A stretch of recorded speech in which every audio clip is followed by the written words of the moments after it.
दोस्तों,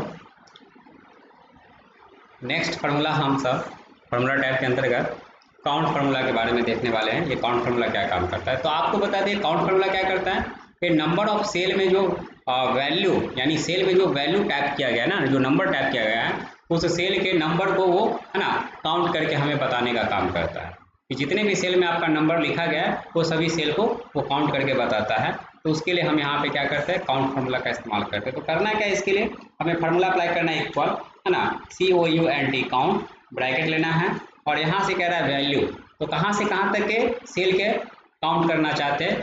तो हम जैसे कि यहाँ से सिलेक्शन कर लिए पूरे सेल को और ब्रैकेट क्लोज करके जैसे हम एंटर करेंगे तो आप देखेंगे कि कितने सेल में वैल्यू लिखा गया है, तो 10 सेल में लिखा गया है, उसे ये काउंट करके हमें बताने का काम किया है ना। अगर हम यहाँ से सिलेक्शन कर लेते हैं जैसे कि फिर से फॉर्मूला अप्लाई करते हैं इक्वल COUNT काउंट, ब्रैकेट ले लेते हैं, अगर हम यहाँ से लेके पूरे डेटा का सिलेक्शन करते हैं ब्रैकेट क्लोज करके एंटर करते हैं तो यहाँ पे क्या किया, 10 ही नंबर को हमको दिखा रहा है, यानी इसको काउंट करके नहीं बता रहा है। तो ये टेक्स्ट को काउंट नहीं करता है, ये किसको काउंट करता है, सिर्फ लिखा हुआ सेल में जो वैल्यू होगा नंबर होगा उसे बस ये काउंट करने का काम करता है। तो अगर आप टेक्स्ट को काउंट करना चाहते हैं तो उसके लिए यहाँ पे हम सब यूज करते हैं काउंट ऑफ फार्मूला। तो काउंट ऑफ फार्मूला काम क्या करता है, आपको सेल में नंबर हो या टेक्स्ट हो वो दोनों को ये काउंट करने का काम करता है। तो चलिए यहाँ से हम बात करते हैं। अब जैसे कि यहाँ पे हम कोई टेक्स्ट लिख देते हैं फॉर एग्जाम्पल, जैसे यहाँ पे हम कुछ भी लिख दिए है ना, तो क्या होगा यहाँ पे ये सेल को है ना सेल में लिखा हुआ जो टेक्स्ट है उसको काउंट नहीं किया, सिर्फ नंबर यानी जो सेल में लिखा हुआ नंबर है उसे बस काउंट करके हमें यहाँ पे देने का काम किया है ना। फिर अगर हम इसमें नंबर डाल देते हैं तो देख सकते हैं उसको पुनः फिर से ये काउंट करके हमें बता देगा है ना। तो ये काम करता है काउंट फार्मूला। नेक्स्ट हम बात करते हैं काउंटर। तो फार्मूला टाइप करें इक्वल COUNT काउंटर, ब्रैकेट ले लेंगे और यहाँ से हमें क्या करना है, ये सिलेक्शन कर लेना है। जैसे कि आइटम से लेके हम पूरे माउस तक का सिलेक्शन करके ब्रैकेट क्लोज करके एंटर करते हैं तो ये देखिए ये क्या किया, ये टेक्स्ट को काउंट करने का काम किया।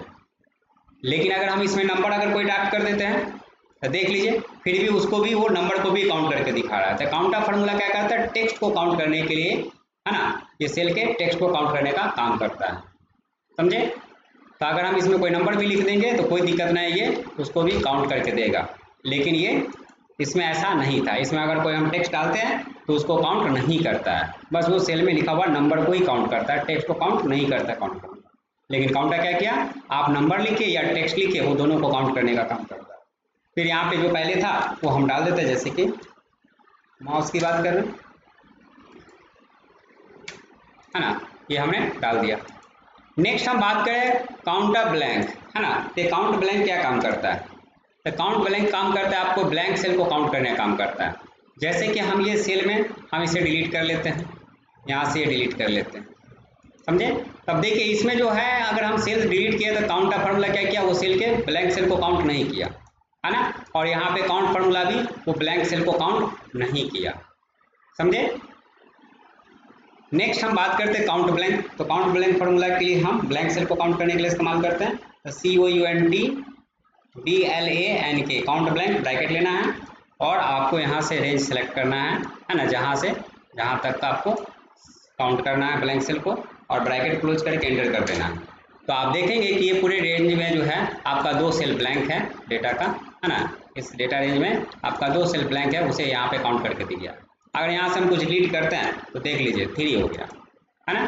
तो इस तरह से जो है आप इस्तेमाल कर सकते हैं काउंट ब्लैंक। नेक्स्ट हम बात करें काउंट इफ। ये काउंट इफ क्या काम करता है, तो ये जो काउंट इफ फार्मूला है ये जो काम करता है ना, किसी स्पेसिफिक आइटम को ये काउंट करने का काम करता है। तो चलते हैं यहाँ पे हम बात करते हैं कि हमें ये जानना है कि इसमें से है ना CPU को काउंट करना चाहते हैं कि इसमें CPU नंबर ऑफ टाइम्स कितने बार इसमें रिपीट है ना, ये हमें जानना है। तो हम इसके लिए क्या करेंगे, यहाँ पे फार्मूला अप्लाई करेंगे, जैसे equal COUNT count if, bracket लेना है और यहाँ से हमें क्या करना है, रेंज पूछ रहा है तो ये हमारा रेंज होगा, इसमें से हमको काउंट करना है। किसको काउंट करना है, तो क्राइटेरिया में देना, तो कॉमा देने के बाद आप शिफ्ट के साथ इन्वर्टेड कॉमा लिखेंगे और वो क्राइटेरिया को आप इसमें क्या डालेंगे है ना, CPU के बारे में जाना है तो CPU को हम टाइप किए यहाँ पे ब्रैकेट क्लोज करके है ना, इन्वर्टर कॉमा देने के बाद ब्रैकेट क्लोज करके एंटर करेंगे तो आपको यहाँ पे दिखेगा कि इस रेंज में जो है CPU 3 टाइम्स लिखा गया है ना। तो ये काउंट करने का काम किया है ना। ये किसी स्पेसिफिक आइटम्स को आप काउंट करना चाह रहे हैं, आप आइटम को काउंट कर सकते हैं, या किसी स्पेसिफिक नंबर को काउंट करना चाहते हैं, वो स्पेसिफिक नंबर को काउंट कर सकते हैं। अगर हम बात करते हैं इक्वल COUNTIF काउंटिंग ब्रैकेट लिए, रेंज कह रहा है अगर हम क्वांटिटी को जानना मतलब इसमें से काउंट करना चाहते हैं, जैसे कि ये सिलेक्शन कर लिए, हम पूरे को सिलेक्शन कर लिए, कॉमा लेना है और क्राइटेरिया इन्वर्टेड कॉमा 3 को काउंट करना चाहते हैं, 3 कितने टाइम्स है, ब्रैकेट क्लोज करके एंटर कर देंगे। तो इसमें से 3 कितना टाइम्स है, 2 टाइम्स है, यहाँ पे देख सकते हैं, 1 टाइम्स यहाँ पे, 1 टाइम्स यहाँ पे है, तो 2 टाइम्स है यहाँ पे बता दिए, समझे। फिर इसी तरह से अगर हम बात करते हैं COUNT काउंट इफ ब्रैकेट, और यहाँ से हम ले लिए रेंज आइटम का ही, है ना। अगर हमको जानना है किसी और आइटम का तो कॉमा इन्वर्टेड कॉमा, और हम जैसे कि यहाँ पे जानना चाहते हैं माउस के बारे में, माउस कितना टाइम्स है इसमें रिपीट, है ना, ब्रैकेट क्लोज कीजिए और एंटर कर देंगे। तो आप देख सकते हैं माउस यहाँ पे 3 टाइम्स है, इसे भी ये काउंट करके दिखा दिया। तो इस प्रकार जो हम ये फार्मूला का इस्तेमाल करेंगे, काउंट, काउंटा, काउंट ब्लैंक और काउंट इफ फार्मूला का, है ना।